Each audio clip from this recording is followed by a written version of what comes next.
Thank you very much. Thanks so much for being here tonight and taking a chance on us and me being here without Matt Johnson behind me. But he's here tonight. He's in front of me. Matt's in front of me this time. And so let me just tell you a little bit about why tonight. And Jeremy and I just worked together for the first time maybe a year or so ago, maybe something like that. And I remember we were here playing, and Arturo Sandoval came in and we had Jeremy kind of break down into a solo thing. And I just remember in that moment thinking, man, I could listen to him play piano all night, but the band's going to come back in and it'll be over. And I thought, how do I make that happen? And I thought, well, I could book him in here just as a solo, but then I don't get paid. So this was the compromise, was that it'll be mostly him for the whole night, and I'll play some music with you, but I'll try not to get in your way. But how about it for Jeremy SISKIND, this amazing piano player? And I don't know if you saw it on Facebook, we did a little live interview thing a couple days ago where we got to know each other by asking a few questions, and maybe we have an update to one of the stories, right? The name thing, maybe you'll give that later. I got you a microphone, so you'll have to use it. It's not to sing Tie a Yellow Ribbon, so. All right, what would you like to do next? All right.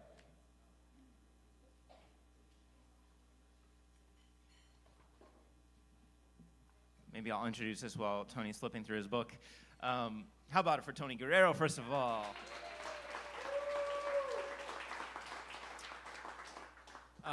This is a great Duke Ellington composition that the title describes the name. It's called In a Mellow Tone. Wait, the title describes the mood. Of course, the title describes the name. A good title does that. Yeah. And jazz musicians often joke about this as a summer song because it's in a melatonin. Oh, nice. I'll be here all night for better or for worse.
See, I told you.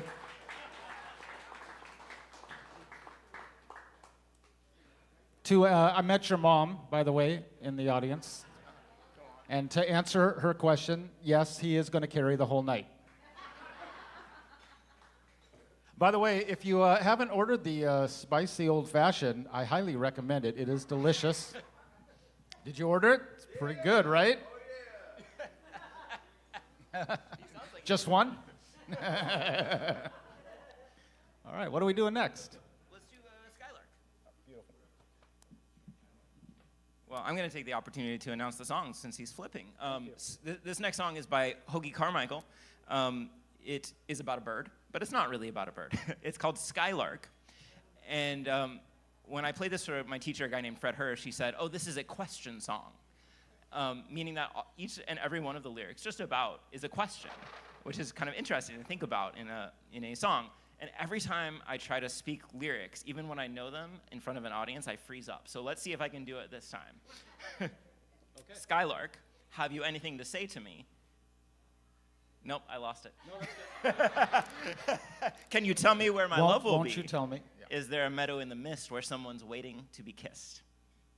This is Skylark. I wasn't going to do a whole thing.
Oh, should we do that? Okay, we might as well do it before I'm shot. I thought it'd be fun to do this one tune that is not something I normally do, and it turns out Jeremy doesn't do it normally either, so we thought it'd be a fun one to do in front of people. Kind people. Okay, so only E and G. Yeah. What could go wrong? Lots could go wrong. All right, this is a tune I guess neither of us have ever played publicly. I've never even played it at home. Yeah. And this is a great classic Dave Brubeck tune called Blue Rondo a la Turk. It could go badly. Don't clap until it's over. It's a lot of notes. Hold on. Little valve oil.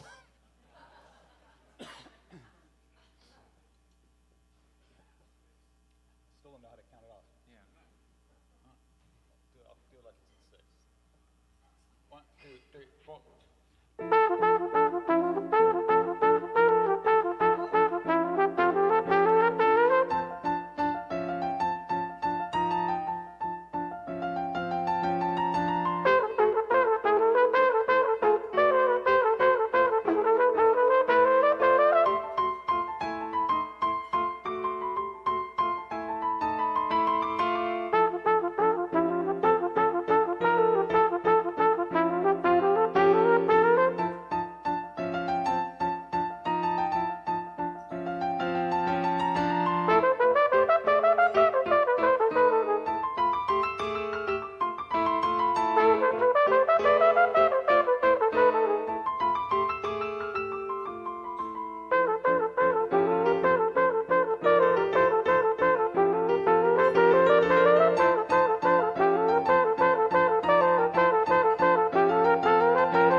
That song will not be staying in the book.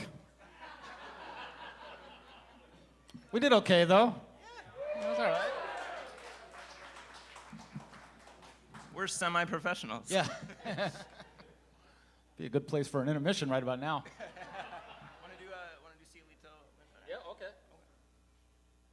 All right, actually this next tune is an unusual song in a jazz setting. In fact, I don't know that I've ever heard it done in a jazz setting. And to set it up, it's going to allow me to take a little bit of a breather here, just because I do want to ask you about the name thing. So during the interview that we gave each other, we talked about a little bit about our origins, and he asked about my father, because I'd put out some music that was sort of dedicated to him and to the history of my family in Mexico. And in fact, tonight, if you noticed, they're offering a Miguelito burger and a Jacala old-fashioned, thank you. And so Miguel is actually my first name. My full name is Miguel Antonio Guerrero, and I can't roll my R's. But that's my full name, and my father was from a town in Mexico called Jacala, and so we discussed that a little bit, which will set up this next tune. But first, we also talked about the origin to Jeremy's name, and after the interview, he gave one story in there, and after the interview, he was contacted by a relative who watched it and gave him a bigger story. You want it? We're going to share it tonight. Well, yeah, so kind of, and I'm going to tread carefully, my almost 99-year-old grandmother is here in the back, yes?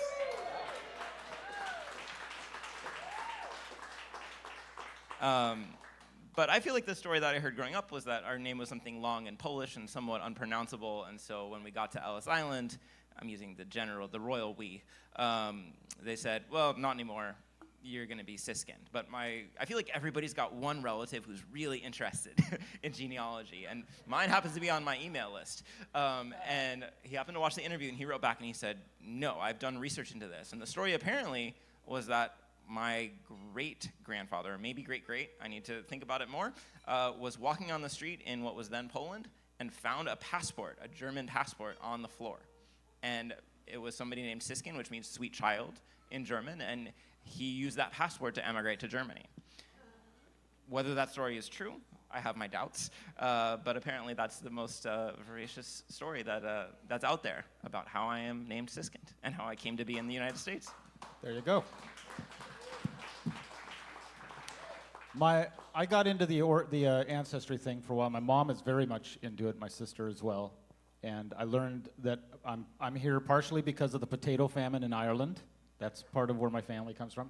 But the Mexican side was very prevalent because I grew up with a lot of those relatives and yearly trips to Mexico. And in fact, we lived there when I was a toddler. And my sister who's here tonight was born in Mexico. And so we have a lot of history there. And in fact, my great uncle, my dad's uncle, my dad came here in the 50s, but I'm going to tell that story too. My parents met, I told you this, right, did I? My parents met because my uncle was a matador, and my dad would go around with him, and my mom, who was not Mexican at all, wanted to meet Latin men in the 60s. So she joined a bullfighting appreciation club, which I don't know that there's many chapters of that still around, and that's where my parents met. Yeah. What a love story. Anyway, so I grew up on a style of music that as a kid, frankly, I hated it as a kid, but as I grew older, I grew to appreciate it and really love a lot of these melodies. And we're going to do a classic mariachi song. This is one you all know. You'll hear it every time you see mariachis. This is their girl from Ipanema. And this is called Cielito Lindo.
Pretty song, right?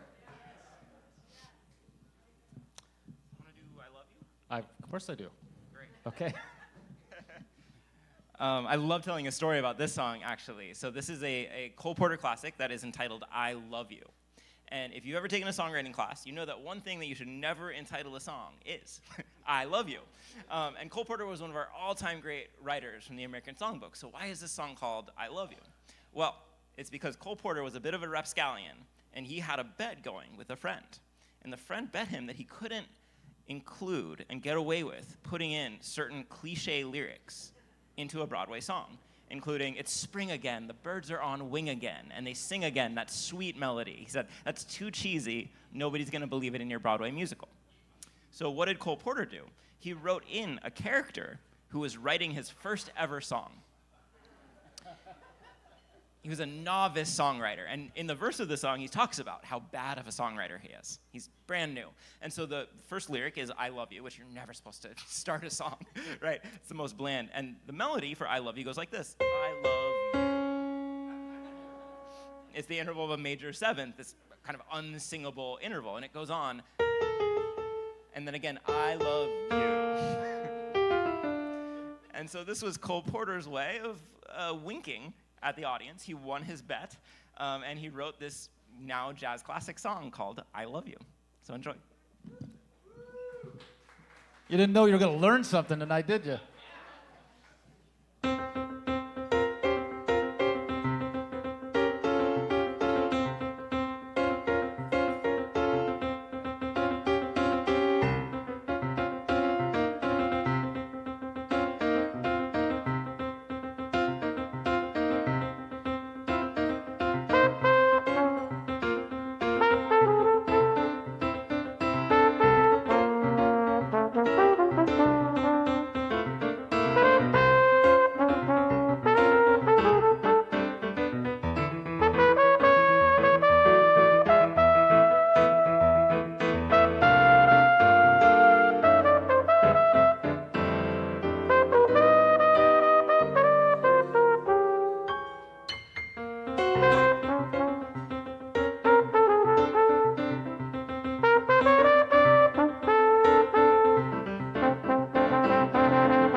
Thank you very much. I believe there's a similar story to how Dr. Seuss wrote Green Eggs and Ham. He was challenged by somebody, or was it I Am Sam, or Sam I Am? Is that the same book? Anyways, but he was challenged if he could only write a book with only a certain amount of words in it, and that's where that book came from. I need to accept more challenges like that. Speaking of challenge, what's our next tune? Okay, beautiful. And I'm going to ask Val if I could get another of those spicy old fashions.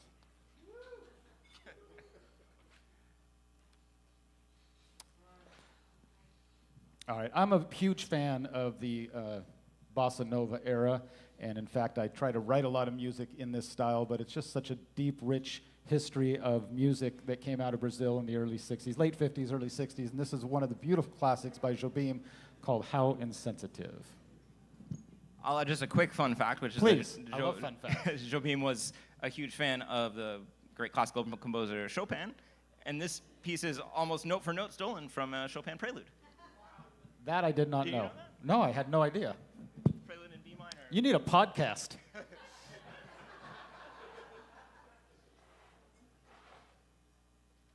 Wait, hold before you start. What's the? This is a Chopin piece.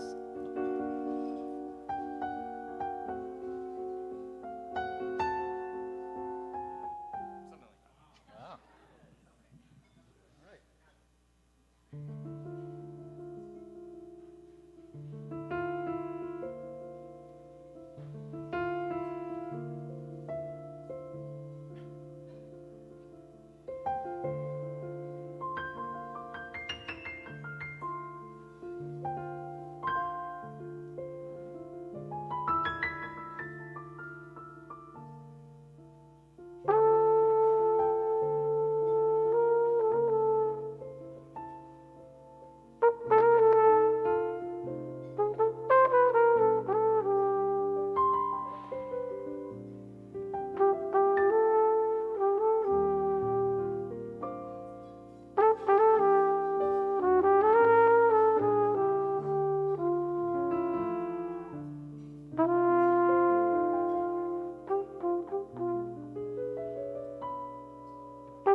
I'm gonna have to go listen to the original now. Yeah. I didn't know it was a cover tune. Okay. I like not having to make decisions. You doing okay? That's what people on stage say when they don't have anything else to say. How's everybody doing tonight?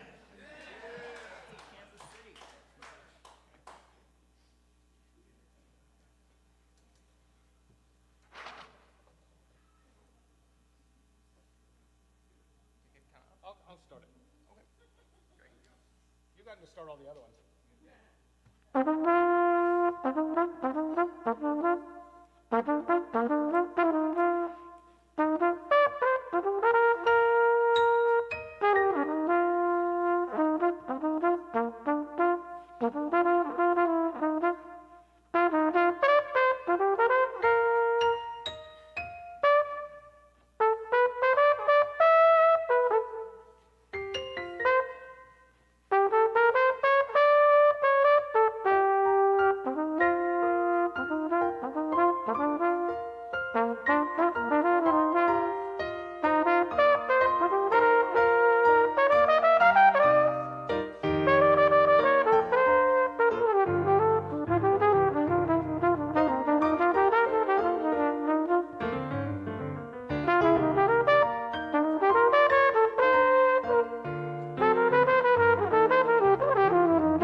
you.